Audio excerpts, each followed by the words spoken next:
Mga kababayan, kamusta po? Si Kamanong po, inyong lingkod ay nagbabalik pong muli para po magkomento po sa inyo dito po sa Tambayan mga kababayan. Samahan nyo po yung lingkod, mag-umpisa na po tayo. Magkomento na po tayo mga kababayan.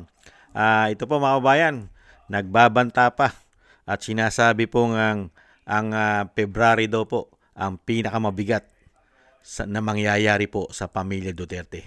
Ang Pebrero dahil patong-patong daw po na sinasabing kaso o pati ang impeachment at pati ang dating Pangulong Duterte ay sa Pebrero. Ganito po, magbanta ang mga salot ng mahigit 50 years umano sa ating bansa. Sila po ang namamayagpag ngayon, ang mga demonyong salot umano sa ating bansa ng mahigit 50 years. May tugon naman po dyan ng Vice President. Mga kabayan, alam naman po ng Vice President na hindi sila titigilan ng mga salot.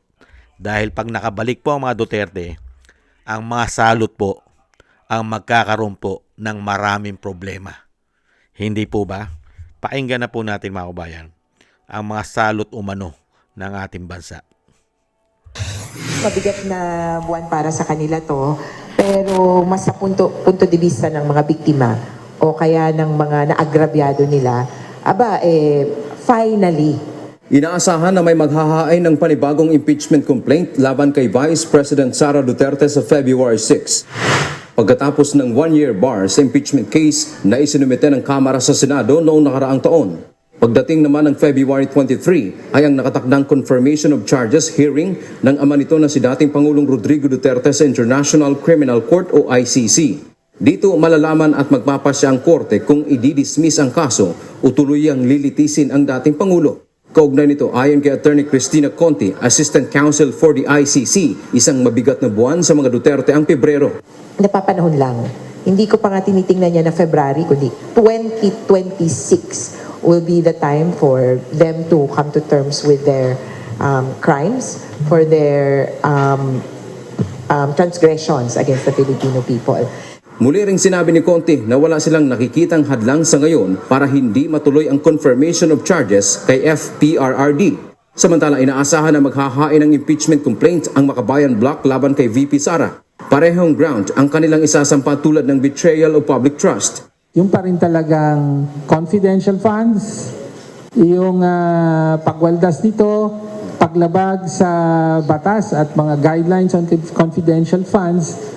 Kaugnay naman ang issue na baguhin ang House rules sa impeachment proceedings, sinabi ni Makabayan Bloc lawmaker, ACT Teachers Party List Representative Antonio Tinio na wala siyang nakikitang dahilan na baguhin pa ang kanilang rules. Malinaw naman anya sa desisyon ng korte na ang binago lang ay ang interpretasyon ng mga salitang session day at calendar day. Session day. Yan po mga tambay, nakita niyo po ang mga salot umano ng ating bansa ay gigil na gigil po sa pamilya Duterte. Dahil po pagka nakabalik po ang pamilya Duterte sa Malacanang, mga kababayan, ano kaya ang mangyayari sa kanila, mga kababayan?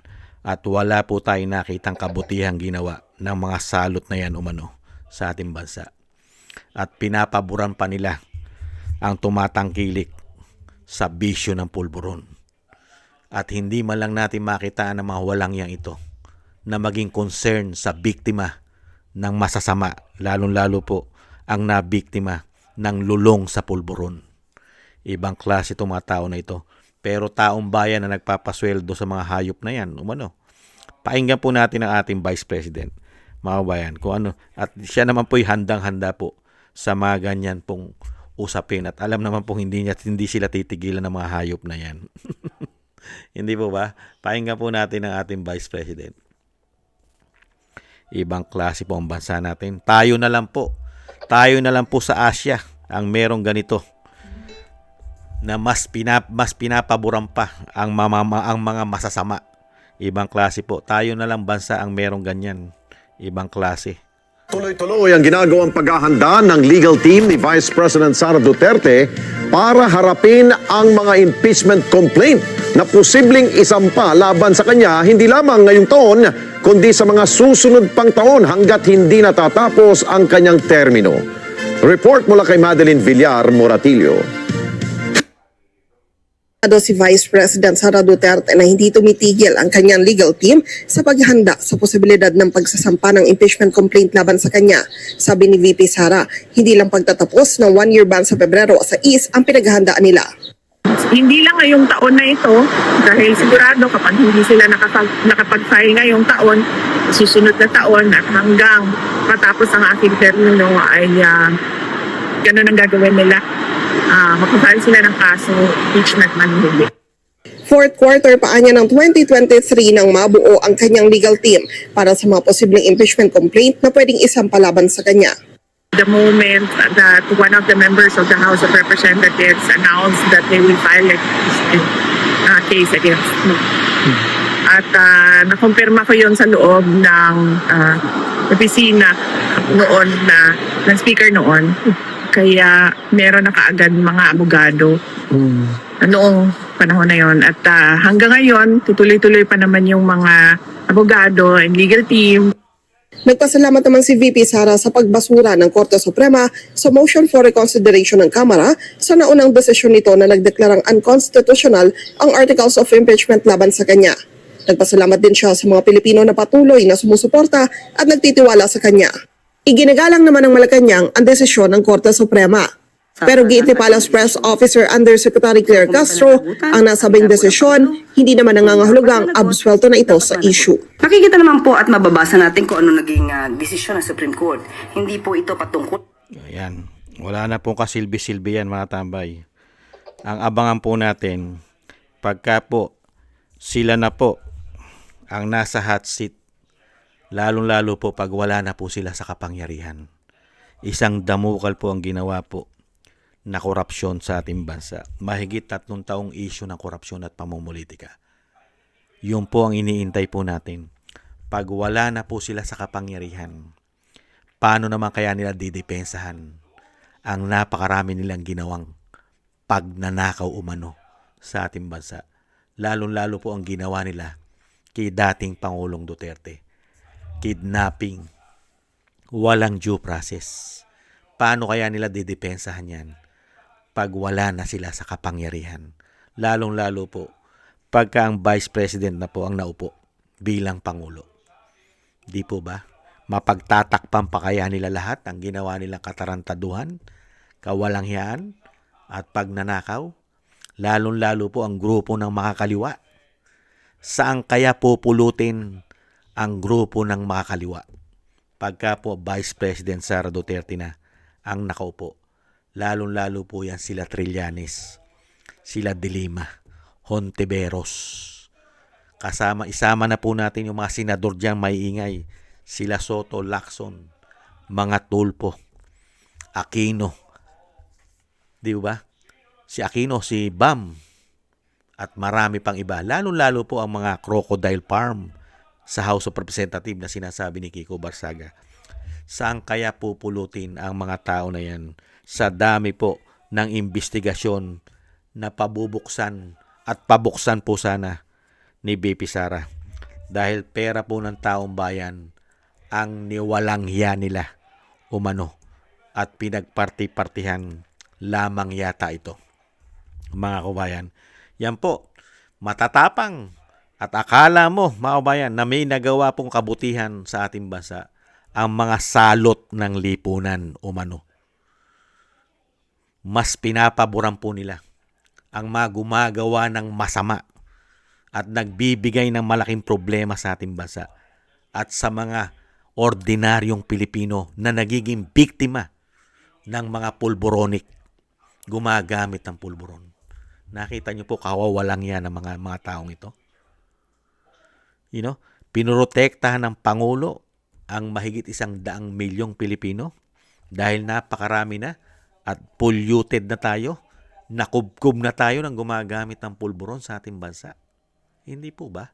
Pinurotektahan niya ng 6 na taon. Dahil pagka ikaw ay lulong dyan at bangag ka riyan, grabe ang nagagawang krimen yan.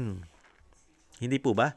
Pero sa katarantaduhan at kawalanghiyaan ng grupong ito, nagpagawa pa sila ng museum para sa mga tao na lulong sa pinagbabawal na pulburon. Ganyan po kawawalang hiya ang mga taong yang umano. Kaya ngayon po mga kabayan, talagang ganun eh. Dahil suportado po sila, gamit na gamit po sila ng gobyerno yata natin ngayon umano. Ang mga hayop na yan. At ganun din po sa Kongreso. Dahil nga po sa panahon po ng binagawang Pilipinas, uulit-ulitin po ni Kamanong, ito na po umano ang sindikato na nangyari sa ating bansa. Talagang sindikato umano, magmula sa Pangulo hanggang sa baba, hanggang sa mga kaliwa, ay magkakasabwat umano. Ibang klaseng gobyerno po ang nangyari sa ating bansa. Ang pinahirapan, ang mga Pilipino nagbubuwis. Taxpayer, mga kabayan. Ganyan po. Sana po mga kabayan, isama po natin sa ating mga dasal na hindi po magtagumpay ang mga hayop na yan umano. Ang mga masasamang elemento, mga politikong nagpakasama dahil sa kapangyarihan, sa kagahaman, sa pera at kapangyarihan, at ang napakasama na po na mahigit 50 years na mga makakaliwa. Hindi po sana sila magtagumpay. Mga kababayan, isama po natin sa dasal na maingatan po dahil hindi po talaga nila tatantanan ng Vice President. Kaya nga po ang Vice President ay laging handa at preparado po siya. Saan ka ba naman nakakita? Ini-impeach mo ang confidential fund. Confidential fund nga. Walang batas para yan i-impeach dahil confidential. At ang nakakabwisit sa gobyernong ito ngayon, hindi ka ba naman mabubwisit sa mga tao na ito? Ini-impeach mo yung confidential fund na 125 million pero wala kang say, tahimik ka sa 4.5 billion na confidential ng Pangulo at ng napakaraming ahensya sa gobyerno. Mas malaki ang confidential ng ibang departamento. Wala kang kibo. Dahil nga po sa politika. Dahil nga po, alam naman po nila bawat isa, pag nakabalik po ang mga Duterte, lahat po sila ay malilintikan. Lalong-lalo po ang grupo ni Conti. Hindi ba? Hindi kaya? At ang mga buhaya, mga kabayan. At mismo po, ang pamilya ng Pangulo, umano, malilintikan. Lalong-lalo po ang tinatawag na tambaluslos ng Vice President. Malilintikan po yan sa dami po ng issue na bubuksan po sa mga tao na yan pag wala na po sila sa kapangyarihan. Inuulit ko po mga kabayan. Panahon po ang magsasaysay dyan. Mabilis lang po ang panahon. Baka, nagkakasakit po tayong lahat. Lahat po tayo nagkakasakit. Pagka sinuwerte-swerte sila at hindi sila nakasurvive sa mga sakit dahil tayo po yung nagkakasakit, baka mapaaga pa ang pag-upo ng Vice President dahil lahat tayo nagkakasakit. Hindi ba? Maraming salamat po mga tambay sa nagusto po ng ating Tambay Makabayan sa YouTube at TikTok. At ganun din po sa ating mga subscribers. Maraming salamat po sa inyo. Mabuhay po kayo. At thank you po. At shoutout po sa mga nagko-comment, like, share, and subscribe. Thank you po sa inyo. Shoutout po. Shoutout po kay Jesus Valdepeña. Thank you po sa inyo, kabayan. At syempre po, shoutout din po sa mga nagbibigay po ng tulong at biyaya. Maraming salamat po kay Eric Hershio ng Canada, Tatay Nick ng Canada, Gay at Chena, Balance Vision TV, Annie Jo, ako si Pilam, Kingston ng Hong Kong, Eric Hershio ng Canada, Jake Yahut ng Maisog, California, USA, Gina Ray Solidides ng Berlin, Germany, Julieta Celona ng Sydney, Australia, at Baby Roman at Ate Isa ng Cagayan. Thank you po mga kabayan sa inyo pong tulong at biyaya. Ingat-ingat po kayo sa inyo pong mga paggawa. At syempre po yung dasal at panalangin po natin, tayo pong lahat ay magkaisa na magdasal at manalangin na tayong lahat ang ating buong sambayanan at ang pamilya Duterte ay maingatan po sa kapahamakan. Ang ating Vice President at ang dating Pangulo ay madugtungan pa rin po ang buhay at kalakasan at makabalik na po siya sa lalong mabilis. Maraming salamat po mga kabayan. Ingat-ingat po at syempre po God bless po sa inyo. At taste lang po tayo mga kabayan. Paalam.